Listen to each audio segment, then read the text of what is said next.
Magandang umaga sa inyong lahat. Ako nga pala si Najida Sultan, ang magpapatuloy sa diskusyon. Ngayon naman ay dadako naman tayo sa pinagmulan ng Mount Diwata. Ang pinagmulan ng Mount Diwata. Ang legal na kasaysayan ng Mount Diwata ay pinagmulan noong February 27, 1931. Ang American Governor General na si D.F. David ay naglabas ng Proclamation number 369.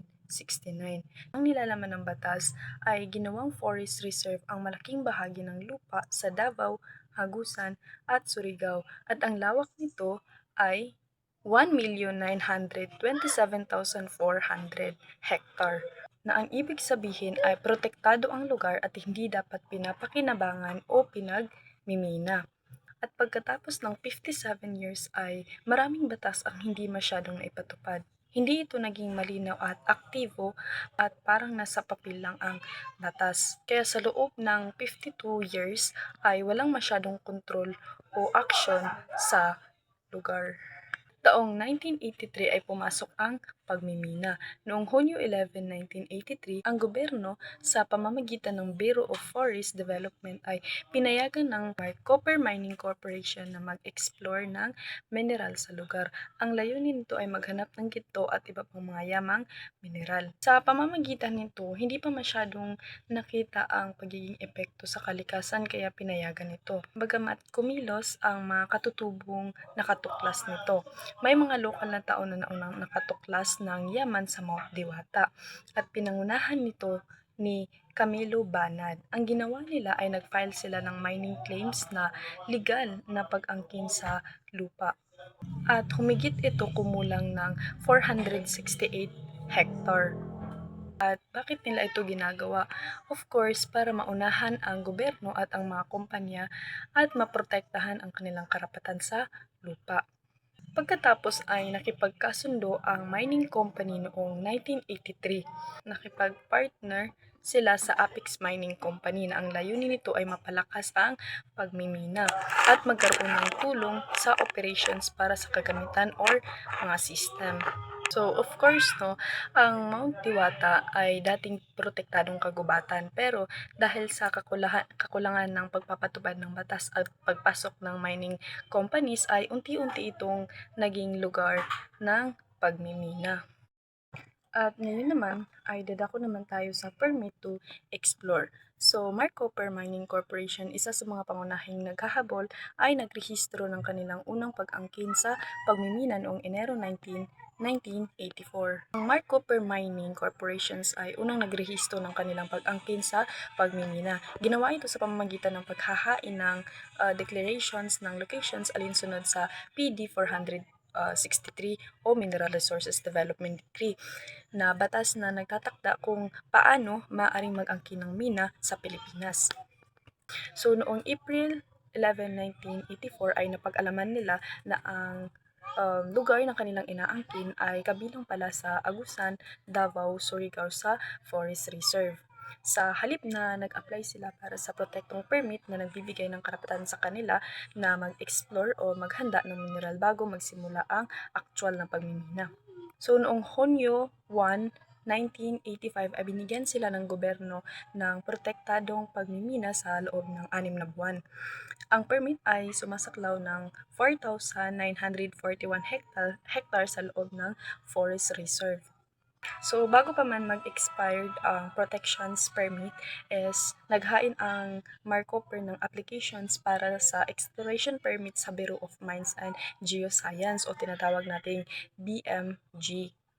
Agad naman itong inaprubahan ng BMG ang kanilang applications at ipinagkaloob sa EP number 133 na nagbigay daan na mas malawak na legal na karapatan na pag-explore sa lugar. So, sa parehong taon ay nagsampa rin ang Copper ng petitions para kansilahin ang mining claims na ibang kumpanya gaya ng Apex Mining at ang mga small-scale mining permit.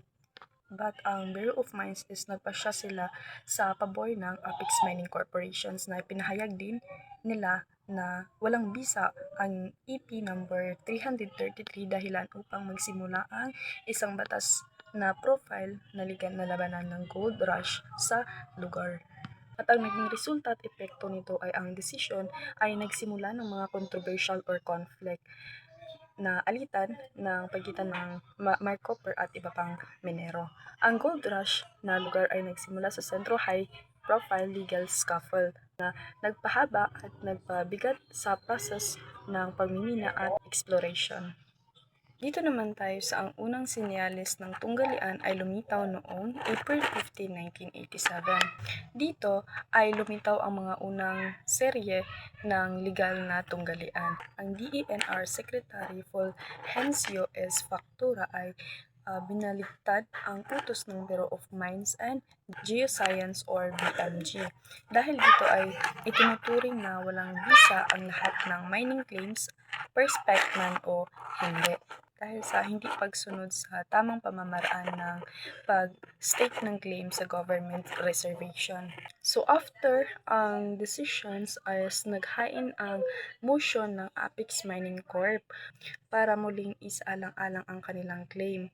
Pero noong Enero 14, 1988 is tinanggihan ng may wakas ang motion ng Apex Mining Corporations at nananatili pa ring pinapahayag ng DENR ang motion na nagpapatunay ng kanilang desisyon at ipinapatupad ang unang resolution. Kaya't hindi sumuko ang Apex Mining kaya naghanap sila ng ibang legal na paraan. Ang kautosang ito ay nananatili sa pagpapatupad ng desisyon ng DENR kaya hindi nila nabago ang orihinal na resolution ng kalihim. Pagkatapos ay noong 1988, ang Korte Suprema ay nagpasya na tagalin ng may wakas ang motion ng Apex Mining para sa muling pagsasaalang-alang. Ito ay nagpapatibay sa desisyon ng DENR na magbigay linaw na walang legal na claim ang Apex sa lugar na iyon.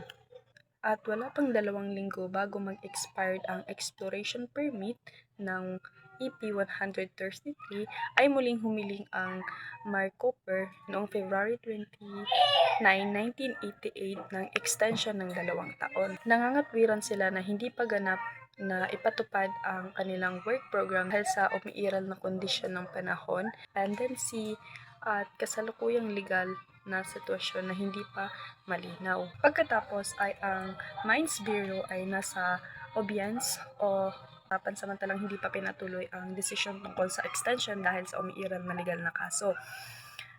Tapos, noong April 15, 1981 ay muling pinayuhan ng Bureau ang Mark Cooper na sundin ang mga kautusan ng regular bago maaprobahan ang extension.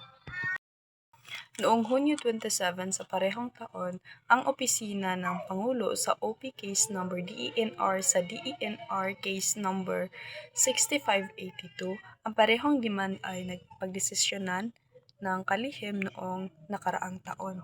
Ang kaso ay tumatalakay sa parehong demand na dating pinagdesisyonan ng DENR Secretary noong nakaraang taon. Ang naging resulta nito ay manatili ang desisyon sa DENR na may kinalaman sa EP 133. Ibig sabihin na walang pagbabago sa original na resolution tungkol sa Mark Cooper Exploration Permit.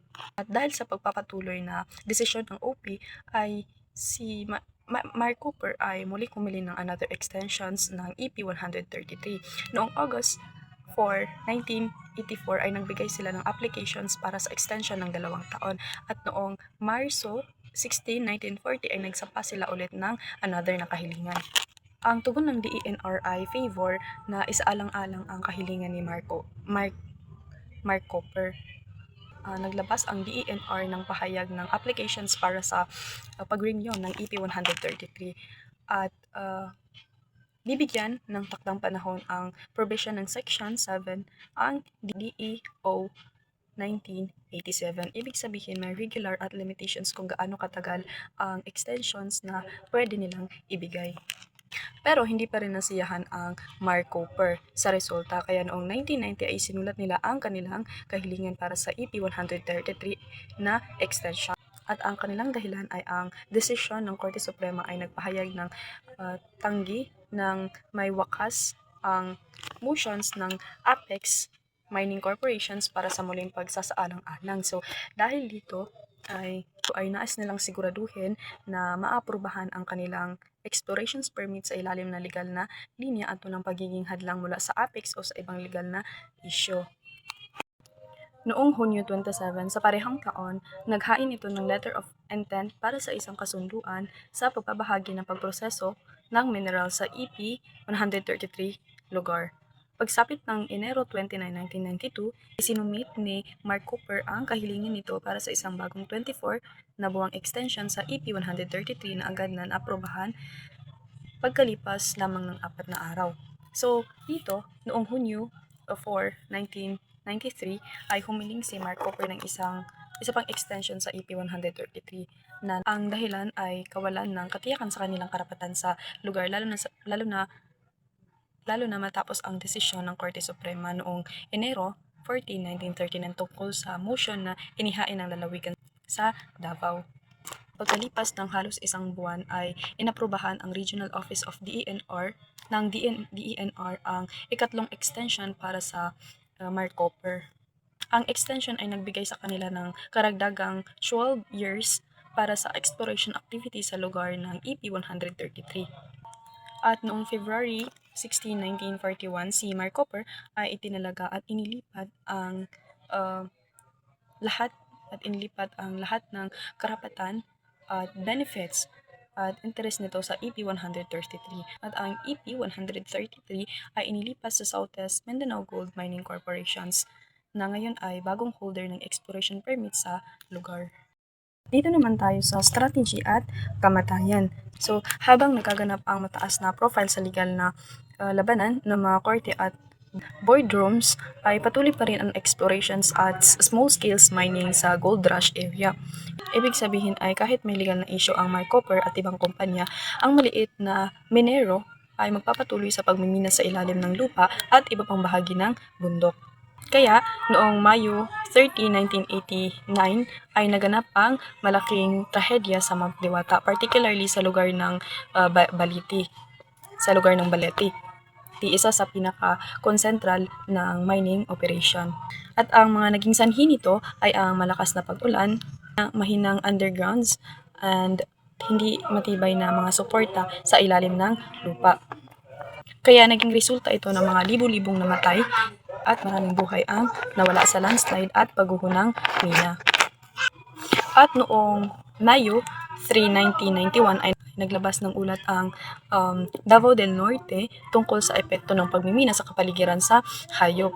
Nagpapatunay na pagkamatay ng kalabaw sa barangay Nabok at tubo-tubo sa Mungkayo ay kinolekta sa ilalim ng pagsusuri ang simple ng dugo at dumi ng hayop sa Department of Agriculture Regional Office. Na layunin nito na suriin ang kaugnay ng pagmimina sa pagkamatay ng hayop at posibleng pollution sa kapaligiran. At wala pang isang buwan ay naiulat ng agriculturist ng probinsya na noong February 1991, 15 na manggagawa ng hayop ang namatay dahil sa pag-inom ng tubig mula sa maruming ilog, Nabok. Kaya napilitan ang mga magsasaka na magpakamatay at magbenta ng kanilang mga hayop sa trabaho. Ang sanhi ng kamatayan ay hindi dahil sa alinman sa viral, bacterial o parasitic infections, ngunit mula sa pagkalason ng mga nakakalason na sangkap na itinapon mula sa lugar ng pagmimina.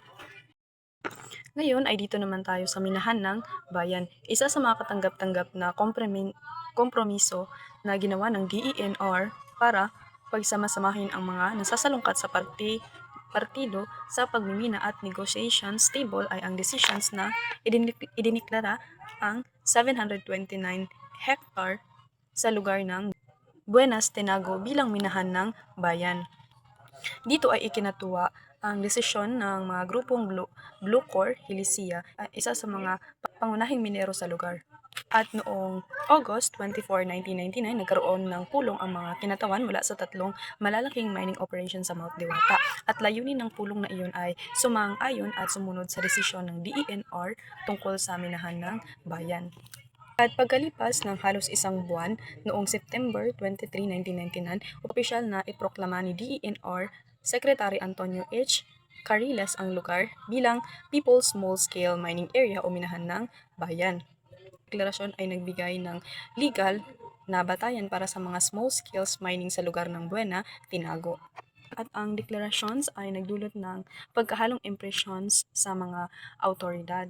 Dahil ayon kay PNP Regional Director Sor Gregoria Dolina, ang problema sa Mount Diwata ay hindi lang tungkol sa kapangyarihan at kaayusan, kundi mismong 729 hectares minahan ng bayan. Sinabi rin na hindi napapanahon ang deployment ng mga marines sa lugar ng gold rush, kaya may pangamba sa seguridad ng implementation. Dahil halos hindi nakikita ng abiso mula sa mga authorities, nagbanta sila ng pagpapakita ng mga kabaong sa isang rally na gagawin sa Davao International Airport bago ang pag-alis ng Pangulo patungo Maynila. Pang isadula ang kanilang mga hinaing. Sa kanyang bahagi, si Bishop Fernando Capalla ng Davao City noong December 21, 1999 ay nagbabala ang mga matinding anti-government na sentimiento sa mga maliliit na minero sa Mount Diwata dahil sa pagsuspende ng mga operations sa pagmimina bilang pagtukoy sa pagbabawal noong September 29, 1998. Dito ay naging posible ang resulta na mas maraming pagdanak ng dugo kung hindi maayos ang sitwasyon. Gayunpaman ay nagpahayag naman ng pagtutol ang Compostela Valley Government Caballero sa moratorium na ipinataw ni Estrada sa Mount Diwata. Sinabi niya na hanggat ang kawalan ng katarungan ay laganap sa lugar na gito, ang lugar ay palagi nagiging isang matabang lupa para sa insurhisya. At yun lamang po ang aking iulat na may meron kayong natutunan.